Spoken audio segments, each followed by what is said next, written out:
James Allen, 14. srpnja. Smirenost nije isto što i beživotna mlitavost, već vrhunac koncentrirane energije. Iza smirenosti stoji fokusirani mentalni stav.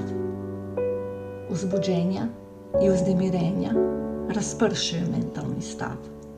On gubi težinu i snagu te postaje neodgovoran.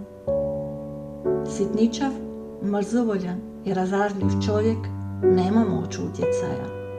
On ne privlači, nego odbija. Čudi se kako njegov lakomisleni susjed u svemu uspijeva i kako je tako tražen, a njega, koji se uvijek negdje žuri, brine se i muči, pogrešno smatrajući ove stvari trudom, drugi izbjegavaju i ništa mu ne uspijeva.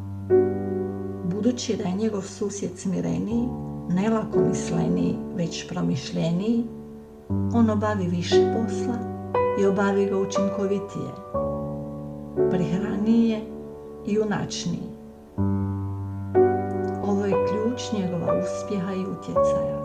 Kontrolira i iskorištava svoju energiju, dok je prvi rasipa i zloupotrebljava. Nedostatak energije znači nedostatak sposobnosti. Rasipnik nikad neće postati bogat. Ako već ima bogatstvo, vrlo brzo postaje siromah.